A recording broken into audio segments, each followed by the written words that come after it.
అని అపోస్తలుల కార్యాలు 17:24 ఉంటుంది. జగత్తు అందులో ఉన్న సమస్తమును నిర్మించాడు అని. అదే 20వ వాక్యంలో మనుషులందరికీ జీవమును ఊపిరిని ఇచ్చిన వాడు ఆయనే అంటాడు. వినాలి, జగత్తును సృష్టించిన వాడు ఆయనే, జీవమును ఊపిరిని మనకు ఇచ్చిన వాడు ఆయనే. ఇంకా చెప్పనా, ద్వితీయోపదేశకాండము 8:18 వాక్యం ఏమంటుందంటే, సామర్థ్యముతో చేసిన వాడు వాక్యములు సంపాదించుకుంటూ మనందరికీ సామర్థ్యం ఇచ్చిన వాడు ఆయనే. చూడండి, ఇందులో మా ప్రమేయం ఏమి కనిపించదు.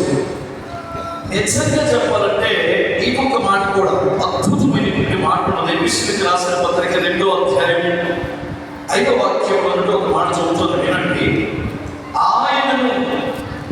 ఆయనను దేవుడు కరుణ సంపన్నుడై మనము మన అపరాధముల చేత చచ్చిన వారమై ఉన్నప్పుడు సైతము మన ఎడల చూపిన తన మహాప్రేమ చేత మనము క్రీస్తుతో కూడా బ్రతికించిన కృప చేత మీరు రక్షింపబడి ఉన్నారు. క్రీస్తునందు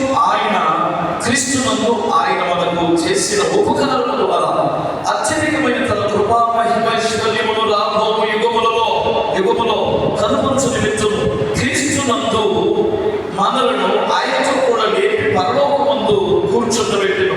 మీరు విశ్వాసము ద్వారా కృప చేతనే రక్షింపబడి ఉన్నారు. ఇది మీ వలన కలిగినది కాదు, దేవుని వరమే. హల్లెలూయా చెప్పగలరా? ఇప్పుడు ఇంకొక మాట మీకు జ్ఞాపకం చేశాను. రక్షణ కృప ద్వారా మనకు అనుగ్రహించి పరలోకంలో కూర్చుండబెట్టిన వాడు ఆయన. ఇందులో మానవుడు చేయవలసినటువంటి దేవుడు చెప్తాడు. హల్లెలూయా, మీరు జాగ్రత్తగా వినాలి. జగత్తు అందరూ సమస్తను సృష్టించిన వాడు సృష్టికర్త అయిన దేవుడు. అంటే ఇప్పుడు మనం పీలుస్తున్న గాలి, నీరు, వేడి, ఈ సమస్త మనకు అవసరం. వీటన్నిటిని కలుపు చేసిన వాడు ఆయనే.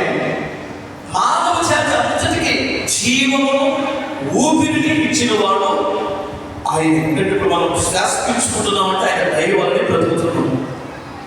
3, నీకు ఉద్యోగం ఉన్నా, వ్యాపారం ఉన్నా, చేతి పనైనా, వ్యవసాయం అయినా, వాహనాలు నడుపుతున్నా, నువ్వు ఏది చేసి నువ్వు బ్రతకాలన్నా సామర్థ్యం ఇచ్చిన వాడు దేవుడే.